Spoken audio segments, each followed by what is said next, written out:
South আফ্রিকাতে আমরা যাব। আমাদের প্রাথমিক গন্তব্য জোহানেসবার্গ।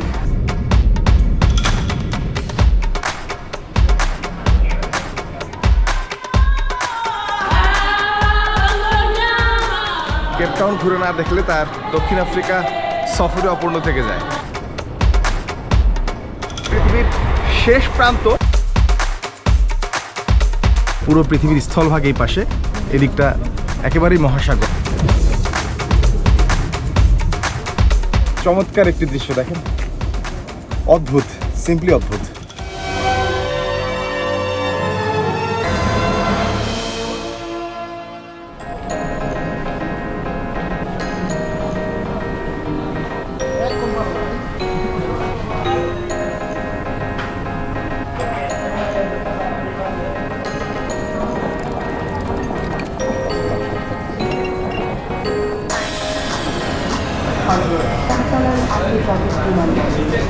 দর্শক, আজকের পর্বে আপনাদের স্বাগত জানাচ্ছি। আজকে আমাদের গন্তব্য আফ্রিকা, আফ্রিকার সর্বদক্ষিণের দেশ সাউথ আফ্রিকাতে আমরা যাব। আমাদের প্রাথমিক গন্তব্য জোহানেসবার্গ। আমরা কাতার এয়ারওয়েজে দোহার ট্রানজিট নিয়ে তারপর যাব সাউথ আফ্রিকার জোহানেসবার্গে।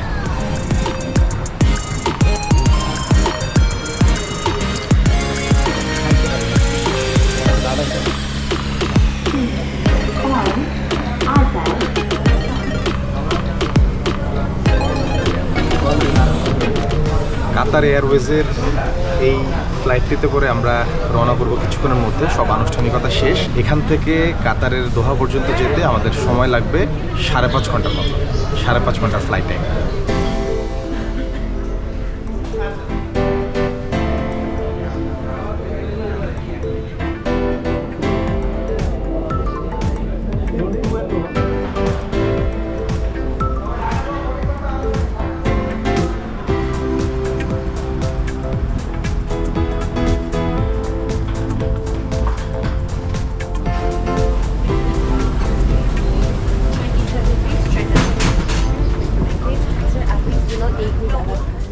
وإنا إلى ربنا لمنقلبون. Please pay attention as we take you on a journey to our many destinations and demonstrate the safety features of this aircraft.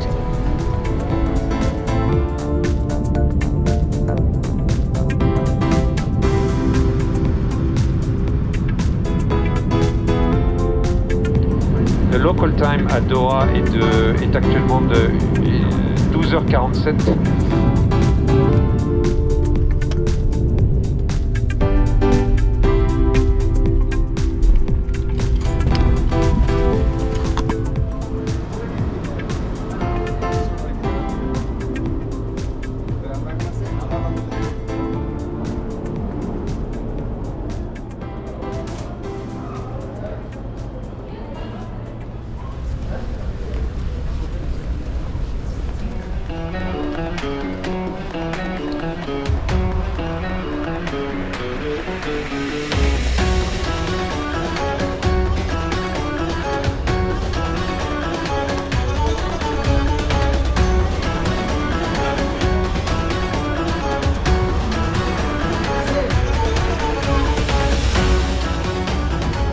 দোহা কিন্তু একটা ইন্টারন্যাশনাল ট্রাভেল হাব। হাব অর্থ হচ্ছে এক দেশ থেকে আরেক দেশে যাতায়াতের ক্ষেত্রে গ্লোবালি যেসব বড় বড় এয়ারপোর্ট আছে, যেখান থেকে বেশিরভাগ ডেস্টিনেশনে যাওয়া যায়, সেটাকে হাব বলে। সেই হাবগুলোর মধ্যে কিন্তু দোহা অন্যতম।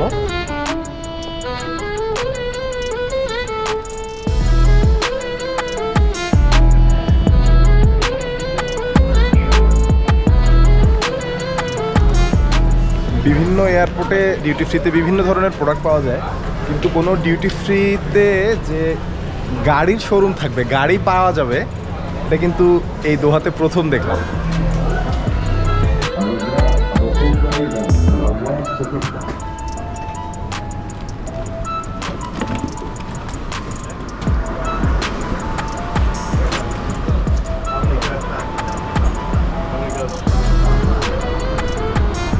এয়ারপোর্টের এক অংশ থেকে আরেক অংশতে যাচ্ছি। ছোট শাটল ট্রেনের মতো ব্যবস্থা করা আছে যাওয়ার জন্য। এখানে নাকি খুব চমৎকার একটি গার্ডেন আছে, যেটি এয়ারপোর্টের ভেতরেই। সেই গার্ডেন দেখতে যাচ্ছি। ট্রানজিট আমাদের 6 ঘন্টা। এরই মধ্যে প্রায় 4 ঘন্টা চলে গেছে, আরও 2 ঘন্টা পর আমাদের জোহানেসবার্গের ফ্লাইট।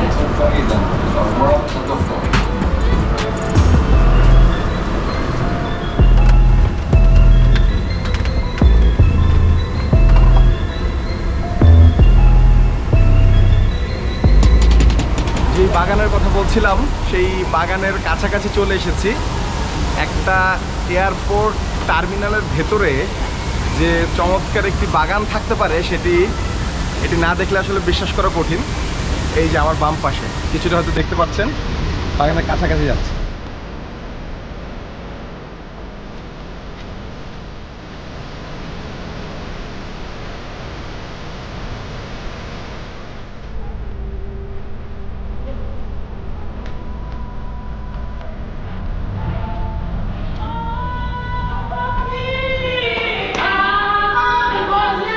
স্থানীয় সময় রাতে জোহানেসবার্গ এসে পৌঁছানোর পর আমাদের ফ্লাইট ছিল দক্ষিণ আফ্রিকার সবচেয়ে সুন্দর শহর কেপটাউনের উদ্দেশ্যে। ডোমেস্টিক ফ্লাইটে জোহানেসবার্গ থেকে কেপটাউন যেতে সময় লেগেছে 2 ঘন্টা 10 মিনিট। কেপটাউন থেকে আপনাদের সবাইকে স্বাগত জানাচ্ছি। কেপটাউন দক্ষিণ আফ্রিকার সর্বদক্ষিণের প্রভিন্স এবং বলা হয়ে থাকে কেপটাউন ঘুরে না দেখলে তার দক্ষিণ আফ্রিকা সফরে অপূর্ণ থেকে যায়। শুরু হলো আমাদের কেপটাউন যাত্রা।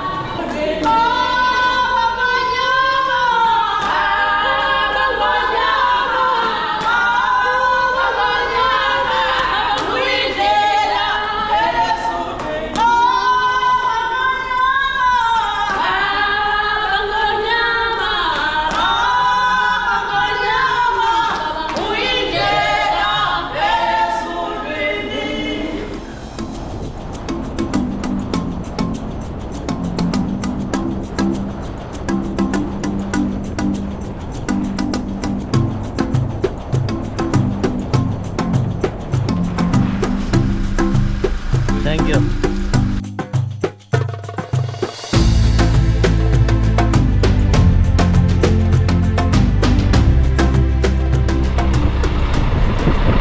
আপনারা সবাই উত্তম আশা অন্তরীপের নাম শুনেছেন। পাঠ্য বইয়ে বিভিন্ন সময়ে এই উত্তম আশা অন্তরীপ আমরা পড়েছি। উত্তম আশা অন্তরীপ হচ্ছে আফ্রিকার কেপটাউনে, বলা হয় পৃথিবীর শেষ প্রান্ত। আমরা চলে এসেছি উত্তম আশা অন্তরীপে। এই মুহূর্তে যেই পাহাড়টি সর্বশেষ সীমা, অর্থাৎ ভারত মহাসাগর এবং আটলান্টিক মহাসাগরের একেবারে প্রান্তে অবস্থিত, আমরা সেখানে যাচ্ছি। উত্তম আশা অন্তরীপের কেপ পয়েন্ট।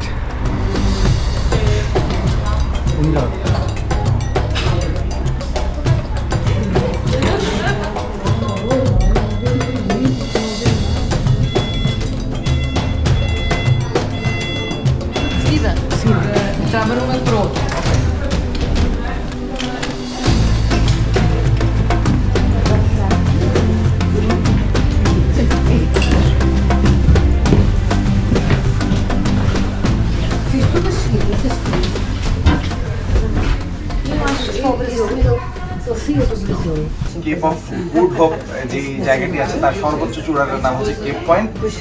অল্প কিছুটা পথ একেবারে পাহাড়ের ঢালু বেয়ে ওঠা লাগে। সেটি হচ্ছে যারা এখানে ঘুরতে আসে সারা পৃথিবী থেকে তাদের সুবিধার জন্য এই কেবল কারে আমরা যাব।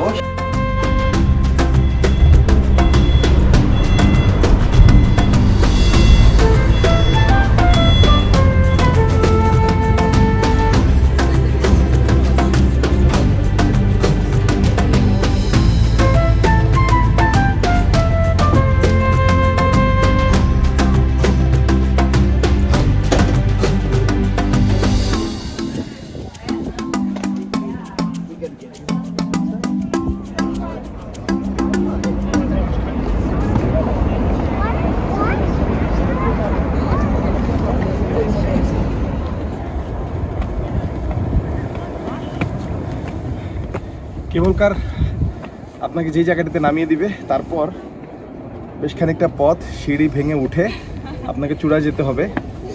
এবং চমৎকার একটি দৃশ্য দেখেন, অদ্ভুত, সিম্পলি অদ্ভুত।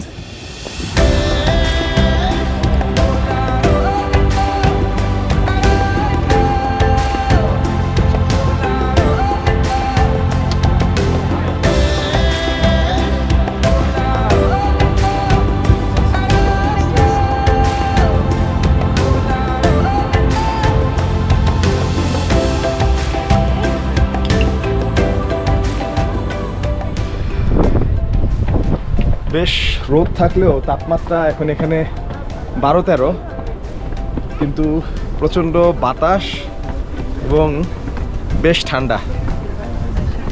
বছরের অধিকাংশ সময় 8 থেকে 9 মাস এখানে ঠান্ডা থাকে। এখন শীতের প্রায় শেষ পর্যায়ে, খুব অল্প যেই সময়টা এখানে সামার থাকে সেটি আগামী মাস থেকেই শুরু হবে।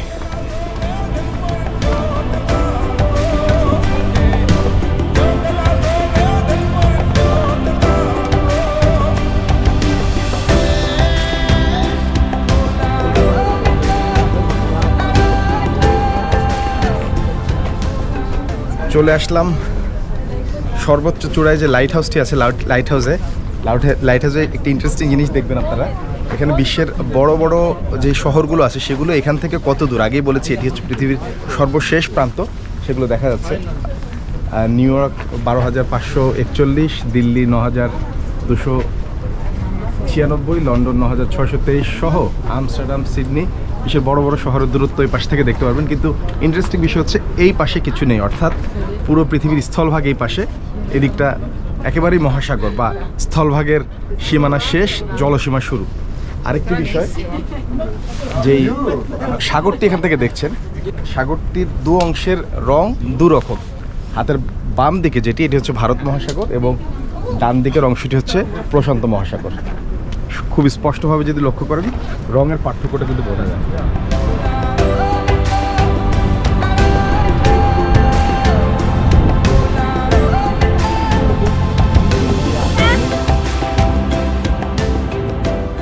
This is very interesting point.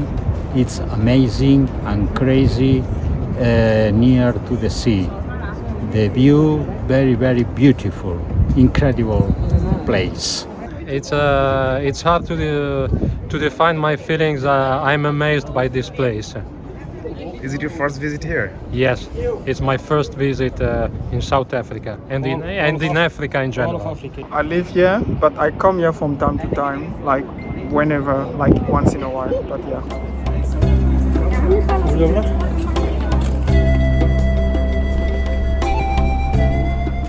ইউরোপীয়দের মধ্যে পর্তুগিজ নাবিক বার্তোলোমিও ডিয়াজ 1488 সালে সর্বপ্রথম আফ্রিকা মহাদেশের সর্বদক্ষিণের এই প্রান্ত আবিষ্কার করেন। তখন তিনি এই জায়গাটির নাম দিয়েছিলেন কেপ অফ স্ট্রম বা ঝড়ের অন্তরীপ, কারণ এই অঞ্চলটি সামুদ্রিক ঝড়ের জন্য বিখ্যাত। পরবর্তীতে পর্তুগালের রাজা দ্বিতীয় জন এই অন্তরীপের নাম রাখেন কেপ অফ গুড হোপ বা উত্তম আশা অন্তরীপ।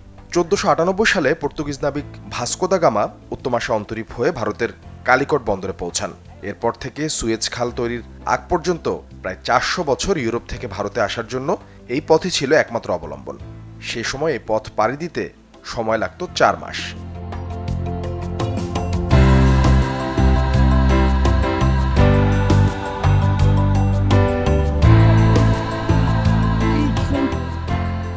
পৃথিবীর সর্বশেষ প্রান্ত থেকে আমি সাদবিন শফিক আজকে বিদায় নিচ্ছি।